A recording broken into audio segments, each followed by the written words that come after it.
ये क्वेश्चन काफ़ी सारी कंपनीज़ के अंदर पूछा गया है। क्वेश्चन में हमें एक एरे गिवन है और एक टारगेट गिवन है। हमारा काम ये होगा, हमें बताना है कि हमारे एरे के अंदर कोई ऐसा पेयर प्रेजेंट है जिसका सम करने पर टारगेट के इक्वल है।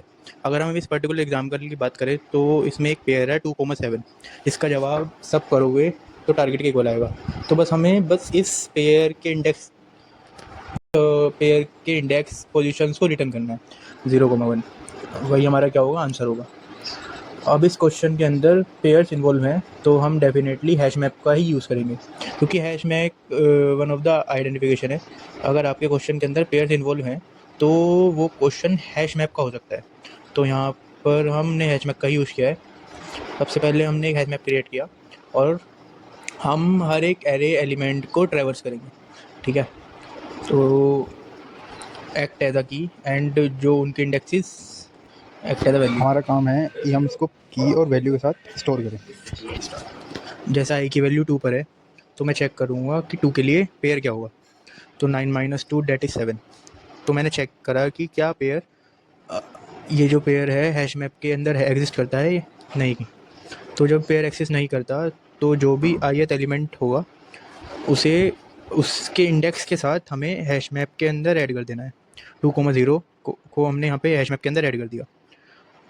एट 2,0 को हमने यहाँ पे हैश मैप के अंदर ऐड कर दिया।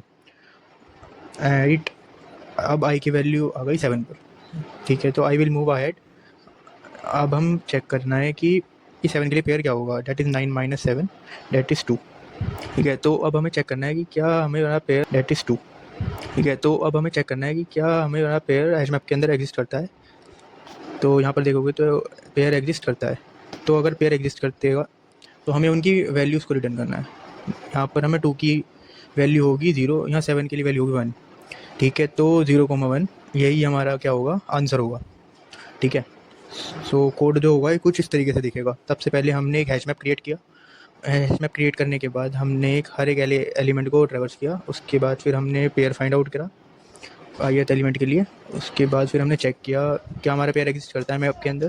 पेयर अगर मैप के अंदर एग्जिस्ट करता है तो बस हमें उनकी वैल्यूज़ को रिटर्न कर देना है, पेयर की और साथ ही साथ हमारे ith एलिमेंट की, ठीक है। अगर एग्जिस्ट नहीं करता तो बस हमें उस ith एलिमेंट को along with its index hash map के अंदर ऐड कर देना है, राइट।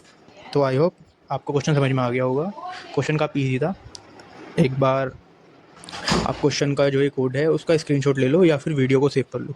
और अगर क्वेश्चन फिर भी समझ में नहीं आया है तो वीडियो को दोबारा से देखो, आपको ज़रूर समझ में आ जाएगा। आज के लिए बस इतना ही। मैं मिलता हूँ आपसे अब अगली वीडियो में। तब तक के लिए ऑल द बेस्ट।